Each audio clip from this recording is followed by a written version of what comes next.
እንዳትፈልኝ እኔ ካዲ አይደለሁ አሁንም ድረስ በጣም እወድሃለሁ ዝም በይ ካዲ እንደዛ አትበለኝ እኔ ካዲ አይደለሁ ካዲ ነሽ ካዲ እኔ ካዲ እንዳትለኝ እኔ ካዲ አይደለሁ ካዲ ነሽ ሚጣ ከሆስፒታል ወጣ ወደ ትርሲት ቤት መታለች። ትርሲትም ቤቱን ለአንድ ቀን ብላ ነበር ያመጣቻቸው። ግን ደግሞ ከባለቤቷ ከሚኪ ጋር ከተነጋገረች በኋላ ለተወሰነ ጊዜ እዛ እንደሚቆዩ እያወራሉ። ስለዚህ ዛሬን ሳሎን ካደሩ ነገ ክፍል አስተካክዬ አንድ ክፍል አስገባቸዋለሁ ብላ አስባ ስለነበር እሱንም ሁሉን ነገር መኝታ ቤት ታስተካክልላቸዋለች። ለጊዜው ሳሎን ሲያድሩ ብሩክና አጎታየው መሬት ላይ እናም ደግሞ ሚጣ ደግሞ ሶፋ ላይ ተኝተው ነበረ። እናም በዛን ሰዓት እሷ ስቲል በህልሟ እያየችው ብሩክን እንደምትፈልገው በህልሟ እየቃዠች ነበረ። ብሩክና ሚጣ እየተሳሳሙ በህልሟ ታያለች። እጅግ ተናዳ ስለነበረ ምን እያደረክ ነው? ምን እየተካሄደ ነው? እናንተ ምንድነው የምታደርጉት? በማለት ብሩክና ሚጣን ትነቅፋቸዋለች። ብሩክና ሚጣም ከተኙበት ብድንና ቆይ ምን እያደረግሽ ነው ያለሽው? አንቺ ምን አገባሽ? እኔና ሚጣ እየተሳሳምን ነው ደስ የሚል የፍቅር ጊዜ እያሳለፍን ነበር። ምንድነው የምትነቅፊን? በማለት ሚጣ ትርሲትን ትናገራታለች። ትርሲትም እጅግ ተናዳ ስለነበረ በፍጹም አይሆንም፣ እኔ እኮ ያንተ ሚስት ነኝ፣ ሚስትክ ነኝ፣ እንዴት ከኔ ፊት እንደዚህ ታደርጋለህ? በማለት ብሩክን ትናገረው ጀመር። ትርሲት እኔና አንቺ እኮ ባልና ሚስት አይደለንም፣ ያ የድሮ ታሪክ ነው። ድሮ ነበር ባልና ሚስት የሆነው እንጂ አሁን እኮ ድሮ ባልና ሚስት አይደለንም፣ ታውቂያለሽ። አሁን ደግሞ በጣም የምወዳትና የማፈቅራት ሚጣ ነው በማለት ይነግራታል። ትርሲትም እጅግ በጣም ተናዳ ስለነበር በፍጹም እኔ አሁንም ቢሆን ሚስትክ ነኝ፣ የልጆችህ እናት ነኝ። ስለዚህ እኔን ልታከብር ይገባል። ከዚህ እንድትሳሳማለህ ከሴት ጋራ በማለት እቺ ደግሞ ላንተ የምትመጥንህ ሴት አይደለችም ትለዋለች።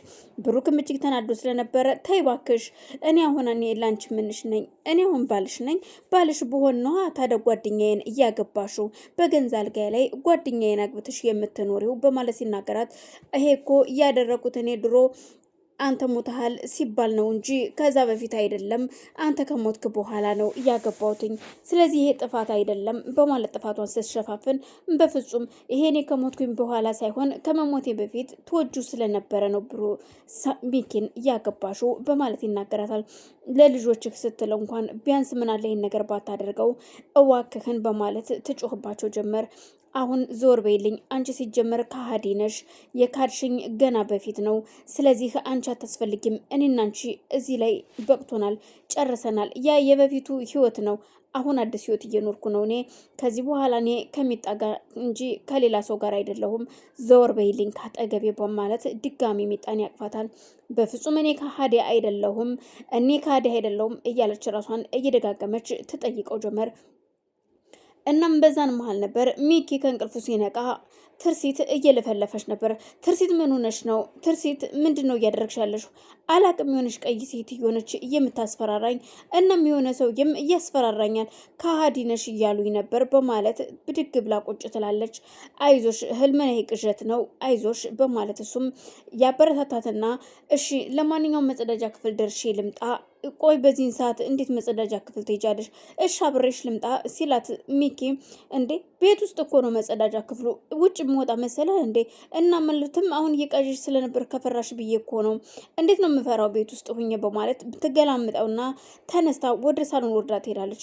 የሄደችውን ብሩክን ለማየት ነበር። በአጋጣሚ ሆኖ ሚጣ ደግሞ ብሩክ ራቆቱን ስለነበረ እዛው አጠገቧ ስለነበር ልብስ እያለበሰችው ቆማ በድብቅ ታያት ጀመር። እናም ተቀጥ ብላ ከተኛችበት ተነስታ ቁጭ ብላ አንቺ ይልሽ ይቅርታ ሚጣ በማለት እንዴ በማለት ዞር ብላ ሚጣም ስታያት ትርሲት ካጠገቧ ቆማለች። ምን እያደረግሽ ነው? በዚህን ሰዓት አተኝም እንዴ ሴትዮ? ምንድነው የምትከታተይን? በማለት ስትናገራት አይተኝቼ ነበር፣ ዝም ብዬ እኮ ለሽንት ስወጣ በዚሁ ላያችሁ ብዬ ነው የመጣሁት። እንዴት ነው የምታዩ ብሩክን እንደምንሽ ነው የምታዩ? እንደ ወንድሜ በጣም የምወደው ወንድሜ ነው ታውቂያለሽ፣ ንጹህ ወንድሜ ነው ስትላት፣ ኧረ እባክሽ ለዛ ነው አንድ ወንድምሽ የምታለባብሽው የምትደባብሽው ጸጉሩን በማለት ስትናገራት፣ አልገባኝም እሱ ስል እንዴት ነው የሚያሽ? በጣም የሚወደኝ እህቱ ነኝ፣ እኔም የምወደው ወንድሜ ነው በማለት ብትላትም ትርሲት ግን በፍጹም ያልተዋጠላት ነገር ነበረ። እና እሺ ቆይ ምን አስበሽ ነው? ምን ልትይኝ ፈልገሽ ነበር? ነያ መልሽልኝ ስትላት ትርሲትም ትደነግጥና ተመልሳ ወደ ክፍሏ ትሄዳለች። በዛን መሀል ነበረ ሚኪም ይቺ ሴትዮ ምን እያደረገች ነው ያለችው? ቆይ ምን አይነት ህልም ብታይ ነው እንደዚህ የሆነችው? እርግጠኛ ነኝ ይህን ጊዜ ስለ ብሩክ እያለመች ይሆናል እኮ። ስለዚህ ይህን ሰውዬ አሁን እዚህ ቤት ማስወገድና ወይ ማውጣት አለብኝ በማለት ብቻውን ያወራል። ሹፌሯም ክፍለ ሀገር ለመሄድ ስለፈለገና ስራውን መልቀቅ እንደሚፈልግ በጧት ተነስቶ ልጆቹን ትምህርት ቤት ሊወስድ ሲመጣ ይነግራታል። ልጆቹም አያቴ እያሉ ጋሽን ተረት እንዲነግራቸውና እንዲያስተምራቸው ሲነግሩት ከትምህርት ቤት ስትመለሱ እነግራቸዋለሁ ልጆቼ በማለት ሲነግራቸው አይ ትምህርት ቤት ከመሄዳችን በፊት እኛ አሁን ትምህርት ከመሄዳችን በፊት ነው ተረቱን መስማት የምንፈልገው አያቴ በማለት ሴቷ ስትናገር እሺ እንግዳውስ በማለት እሳቸውም አጠር ያለች ተረትና ምሳሌ ይነግሯቸዋል። ልጆቹም ደስ ብሏቸው ወደ ትምህርት ቤት ለመሄድ ይነሳሉ። ሾፌሩን በዛን ሰዓት እትዬ አንድ ልጠይቅሽ የምፈልገው ጥያቄ አለ፣ ልጆቹ ምሳቃችሁን አልያዛችሁም ሂዱ አምጡ በማለት ልጆቹን ከላከች በኋላ ምንድን ነው በኋላ አይደርስም ወይ ስትለው አይ በኋላ አይደርስም እኔ አሁን ነው ላናግር የፈለኩት ይላታል። እሷም እሺ ምንድን ነው የማይቆይ ከሆነሽ ንገረኝ፣ ስራዬን ከዛሬ ጀምሮ ልለቅ አስቤያለሁ። ምክንያቱም እናቴ ታማለችና ወደ ገጠር እንዲሄድ ተደውሎልኛል። ስለዚህ ወደዛ መሄድ ስላለብኝ እናቴ ስለታመመች ስራዬን ልለቅ ነው በፈቃደኝነት በማለት ይነግራታል።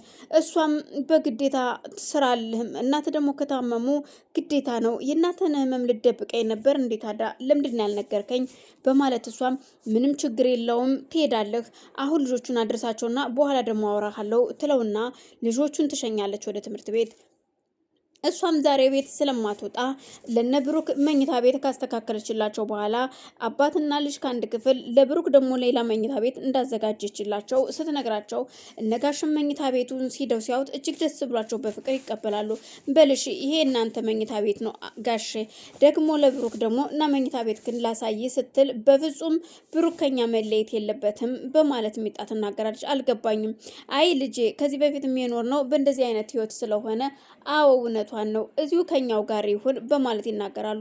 ብሩክም አዎ እኔ ሌላ ክፍል አልይዝም ከቻልሽ የልቁኑ አንድ ፍራሽ አምጪልኝና እዚሁ ነው የምተኛው አብረን፣ ምክንያቱም ያሳለፍነው ህይወት ነው ምንም አዲስ ነገር የለም። በፍጹም አይሆንም። እንዴት እንደዚህ አይነት ነገር ወንድ ጎረምሳና ሴት ጎረምሳ አንድ ክፍል ያድራል?